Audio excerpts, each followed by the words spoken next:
नमस्कार, जय माता जी।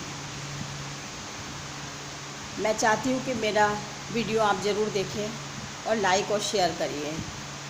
आज देश की जो हालात हैं, कहीं भी चाहे औरत सुरक्षित नहीं है, ना तो मासूम बच्चियाँ सुरक्षित हैं। हमारा देश बहुत आगे बढ़ रहा है, विश्व गुरु बनने जा रहा है, लेकिन क्या ये विश्व गुरु बन रहा है कि 4 साल की मासूम बच्चियाँ इस तरह से रेप कर दी जाती हैं? क्या है उन बच्चियों में? माँ का स्वरूप है, एक कन्या है। लोग कहते थे पहले कि पिता, पति, भाई, बेटा ये स्त्रियों के रक्षक हुआ करते थे। कल राखी गया, बदलापुर में क्या हुआ? 4 साल की मासूम बच्ची का रेप कर दिया गया। मुझे तो लगता है कि केंद्र में या राज्यों में जो सरकार बैठी है, उन्हें इनका दर्द नहीं दिखाई देता है। कलकत्ते में ममता बनर्जी की शादी नहीं हुई है, वो क्या जाने बेटी का दर्द क्या होता है। नरेंद्र मोदी जी ने गृहस्थ जीवन नहीं जिया है, वो क्या जाने बच्चों का दर्द क्या होता है। योगी जी साधु सन्यासी हैं, वो क्या जाने बच्चों का दर्द क्या होता है। बच्चों का दर्द जानने के लिए सर्वप्रथम माता पिता बनना ज़रूरी है, एक गृहस्थ जीवन का निर्वाह करना ज़रूरी है। इस तरह से देश नहीं चलता है। देश तो बर्बादी की तरफ जा रहा है। कहीं भी औरतें सुरक्षित नहीं हैं, बच्चियां सुरक्षित नहीं हैं। निर्भया कांड को कितने साल लग गए, उसके बाद जाके न्याय मिला। तारीख पे तारीख, तारीख पर तारीख, सबूत पर सबूत इकट्ठे किए जाते हैं, सालों साल कोर्ट में केस पड़े रहते हैं। मुझे आज भी याद है, हैदराबाद में जो लेडी डॉक्टर के साथ बलात्कार हुआ था, वहाँ जो इनकाउंटर हुआ था वो सबसे सही फैसला था। ना कोई तारीख, ना कोई केस, सीधा इनकाउंटर। क्योंकि जब तक ये कदम नहीं उठेगा, तब तक देश की महिलाएं या बच्चियां सुरक्षित नहीं रहेंगी।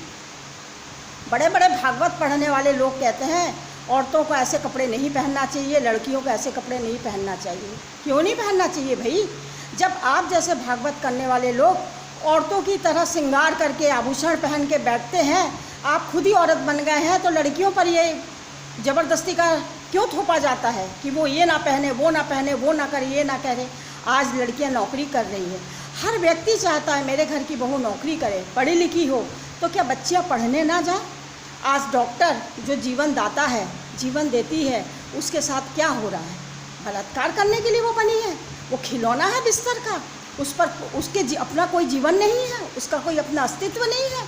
सरकार कहती है पढ़ाई लिखाई करे, बेटियां बढ़े, बेटियां बचाओ, ये बेटियां बचा रही है सरकार। सरकार तो बेटियों को खाई में ढकेल रही है। मैं तो बिल्कुल हर सरकार से यही कहूँगी कि जो भी अविवाहित है, कहते हैं ना परिवारवाद नहीं चाहिए, परिवारवाद नहीं चाहिए, जो परिवार का मतलब ही नहीं जानते हैं, जिन्हें यही नहीं पता बहू बेटियाँ क्या होती है, वो क्या बहू बेटियों की रक्षा करेंगे। मैं तो कहती हूँ ऐसे सरकारों को, चाहे वो राज्य की हो चाहे वो केंद्र की हो, उन्हें इस्तीफा दे देना चाहिए।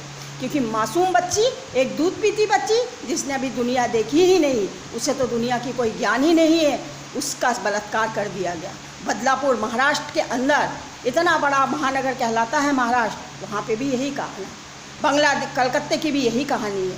क्या कर रही है हमारी सरकार? सो गई है? क्या कर रही है? हर तरफ से तो इंसान पीड़ित है।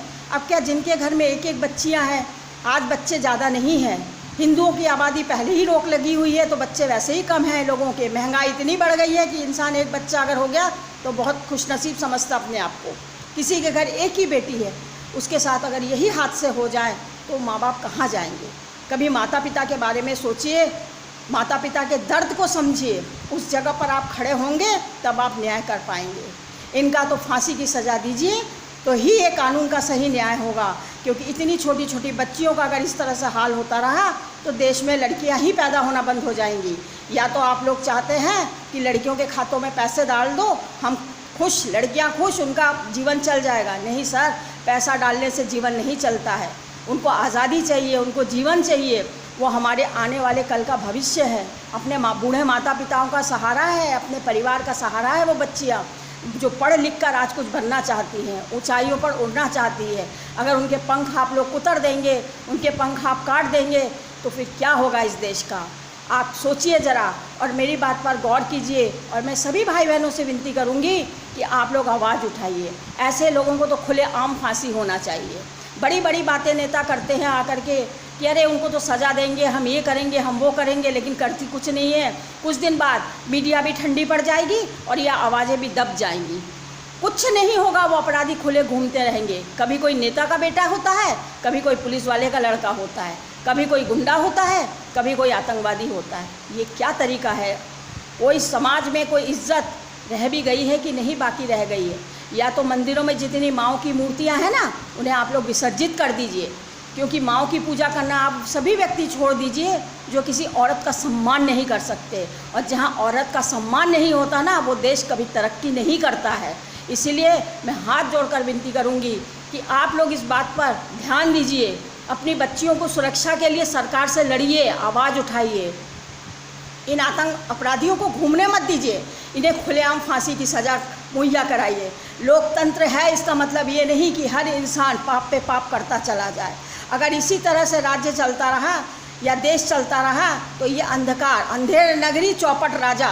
कहते हैं ना कि अगर राजा ही सही ना हो तो वहाँ की जनता क्या सुखी रहेगी। तो इसलिए जो भी इस देश के राजा लोग हैं ना, वो अंधेर नगरी ना फैलाइए, क्योंकि अंधेर नगरी अगर हो गई तो देश भी चौपट हो जाएगा। अभी तो देश उन्नति में पहुंचा ही नहीं है, गरीबी, महामारी, बीमारियों से झेल रहा है, हर चीज़ महंगी होती जा रही है। ऊपर से ये हर दिन कोई दिन ऐसा नहीं जाता जब हम टीवी खोलते हैं और हमें ये बलात्कार के और रेप कांड ना सुनने को मिलते हों। तो ये क्या है? और मीडिया के पास सिर्फ है कि एक दिन तक मीडिया चिल्लाएगी, हर चैनल एक ही बात को बोलता रहेगा, उसके बाद सब चुप हो जाते हैं। और ममता बनर्जी तो औरत के नाम पर कलंक है कि जिसके वहाँ पे जिसके राज्य में इतना बड़ा कांड हो गया और वो चुपचाप बैठी सोती रही। थू है ममता बनर्जी पर। मैं एक औरत हूँ, एक माँ हूँ, एक दादी हूँ। मैं खुद कहती हूँ कि ऐसा औरत होना श्राप है, समाज के लिए भी, परिवार के लिए भी, और देश के लिए तो है ही है। इसीलिए सबसे पहले मोदी जी आप यही करिए कि औरत की सुरक्षा दीजिए। आज 15 साल होने आ रहे हैं आपको इस राज्य की गद्दी पर बैठे हुए, लेकिन आज तक आप औरतों की सुरक्षा नहीं कर पाए। क्या कर रहे हैं आप राज्य में बैठ कर के? सिर्फ देख रहे हैं तमाशा। अब तो विपक्ष भी आ गई आपके बाजू में बैठने के लिए।